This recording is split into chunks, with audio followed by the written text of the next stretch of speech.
Przedzierając się przez mgły historii w 1807 roku, niewielki Supraśl na mocy pokoju w Tylży znalazł się w Rosji. Władzę nad tym terenem objął car Aleksander I.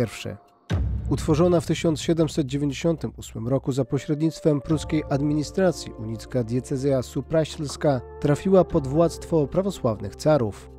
W wyjątkowo niekorzystnej sytuacji znalazł się opat Leon Ludwik Jaworowski. Był wówczas biskupem nominatem i oczekiwał na swoją konsekrację.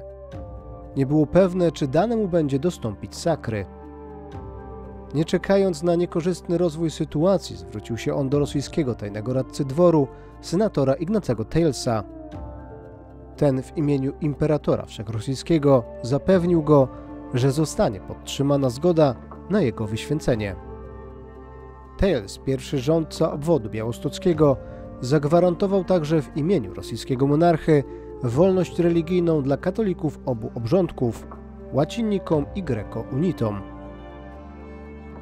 Deklaracja ta nie spodobała się episkopowi Jowowi Potępkinowi, który w 1808 roku zabiegał o wypędzenie z Supraśla bazylianów i zorganizowanie w ich miejsce monasteru prawosławnego. Senator Ignacy Tales zmarł w Białymstoku w 1815 roku. W imię wdzięczności i zasług względem biskupa Jaworowskiego został pochowany w Supraślu, w murowanym grobowcu przy południowej ścianie cerkwi Zwiastowania Najświętszej Maryi Pannie.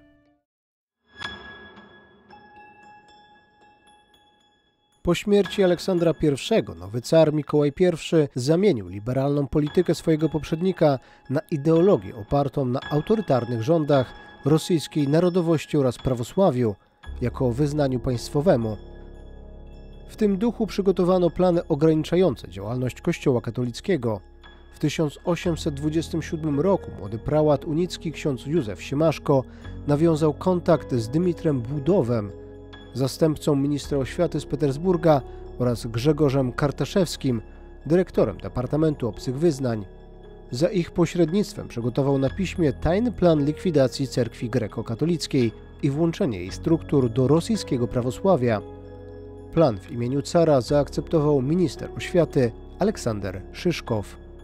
Siemaszko tuż po przekazaniu caratowi poufnego planu zlikwidowania kościoła greko-unickiego już w 1827 roku otrzymywał gratyfikację pieniężną oraz 2 odznaczenia państwowe, krzyż z brylantami i order świętej Anny II klasy. Natomiast po dokonaniu apostazji otrzymywał z kolei pensję za cerkiewne godności, a także pobierał 6000 rubli corocznej nagrody za usługi wobec cara.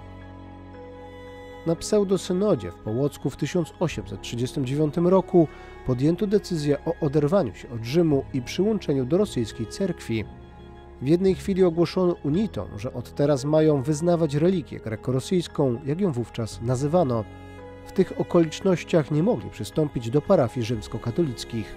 Zakonnicy bazyliańscy z Supraśla nie mogli także odprawiać nabożeństw w łacińskim obrządku, czcić świętego Józafata Kuncewicza, używać organów, dzwonków czy modlić się na różańcu. Nie mogli też chodzić w swoich habitach. O tym, jak lud żegnał się z katolicyzmem, przekazał jeden z duchownych, będący świadkiem tamtych wydarzeń w Supraślu. Uważamy za niezbyteczne przekazanie opowieści jednego podstarzałego księdza, jeszcze zdrowego, uczącego się w tamtym czasie w supraskiej szkole, o tym, jak lud żegnał się z Unią. Przed usunięciem organów i bocznych ołtarzy lud tłumnie napełniał klasztorną cerkiew, która dzień i noc była otwarta. Na organach grano kilka dni niemal bez przerwy, a lud krzyżem leżał w cerkwi. Śpiew pieśni ze śpiewnika mocno rozlegał się w cerkwi i na dziedzińcu klasztoru, które lud ze łzami śpiewał ostatni raz.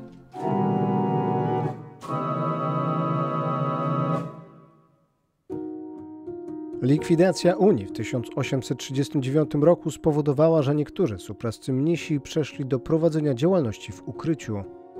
Gdy była potrzeba, potajemnie udzielali oni sakramentów katolikom. Nie bojąc się represji, dokonywali zapisów w księdze metrycznej. Widząc taką działalność, późniejsi nadzorcy przekreślali te wpisy. Taką ryzykowną misję prowadził bazylianin ojciec Sylwester Truszczyński. Od 1839 roku został włączony do religii greko-rosyjskiej, a niemal przez 10 lat wciąż sprawował katolickie sakramenty. Jego nielegalną posługę znamy dzięki zachowanej księdze chrztów i ślubów parafii bazyliańskiej supraślskiej z lat 1827-1848. Ostatni ślad jego ryzykownej pracy na rzecz katolików mamy z dnia 1 listopada 1848 roku, kiedy udzielił chrztu.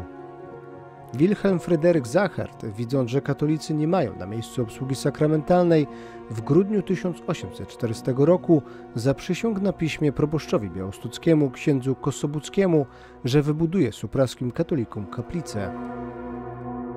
Obietnice te spełzły na niczym. Zarządzenie rosyjskiego Ministerstwa Spraw Wewnętrznych z grudnia 1839 roku ograniczało możliwość budowy kościołów tam, gdzie istniały w sąsiedztwie prawosławne monastery, a taki powstał w Supraślu niecałe 2 lata od pisma Sacherta. Ponadto wybudowanie kościoła dałoby w praktyce możliwość korzystania z potajemnej posługi unitom. Katolicy musieli więc urządzić w jednym z domów tkacza tymczasową kaplicę rzymskokatolicką.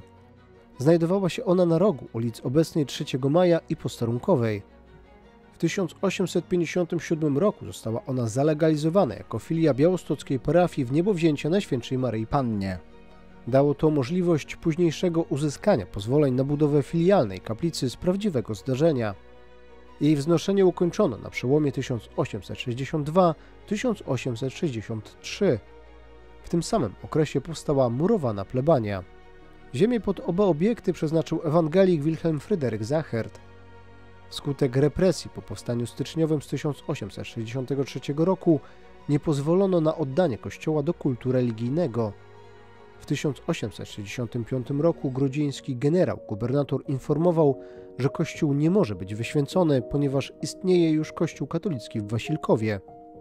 W tym samym czasie suprascy fabrykanci postanowili zręcznie ominąć politykę represyjną i profili ambasadorów Austrii i Prus w Petersburgu, aby wstawili się u cara w sprawie uruchomienia kaplicy dla swoich współwiernych z Supraśla. Zadeklarowali, że utrzymają księdza, który będzie głosił kazania w języku niemieckim dla niemieckich i austriackich kolonistów. Fortel się opłacił. Carat zgodził się, aby do Supraśla przybył ksiądz dla wiernych używających języka niemieckiego. Głównym animatorem tych działań był Niemiec, katolik i jednocześnie fabrykant Alfons Alt. To on prosił polskiego kardynała z Poznania arcybiskupa Mieczysława Leduchowskiego o pomoc. Polski hierarcha zwrócił się z kolei do metropolity Kolonii arcybiskupa Paula Melchersa, późniejszego papieskiego Kamerlinga. W ten sposób w 1868 roku przybył do Supraśla spod Kolonii z miasta Kirchberg pierwszy duchowny rzymskokatolicki ksiądz Gustaw Bayen. Jednak nie znając w pełni sytuacji politycznej i mentalności rosyjskiej, wspierał on żywioł unicki. Docierali do niego dawni unici, chcąc się potajemnie spowiadać, przyjmować komunię czy chrzcić swoje dzieci. Po ujawnieniu tej zabronionej działalności duchowny z Niemiec po 11 miesiącach pobytu w Supraślu został skazany na wydalenie z terenu Imperium Rosyjskiego. Po nim pracę duszpasterską podjął ksiądz Kajetan Florian Rupejko, kanonik żmudzki. Stara plebania jako miejsce przebywania duchownych była głównym ośrodkiem chroniącym polskość. Jednym z następców księdza Gustawa i Kajetana był ksiądz Mieczysław Akrejć.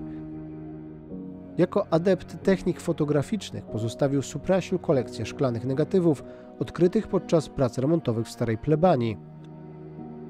Zginął 25 czerwca 1942 roku w czasie II wojny światowej w Brasławiu za ratowanie Żydów.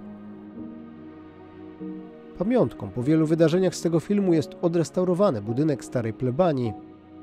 Obiekt ten ponownie służy lokalnej społeczności jako miejsce dialogu i zawiązywania relacji. Ponadto chroni i popularyzuje ulotne wartości, które stanowią o naszych polskich i chrześcijańskich korzeniach.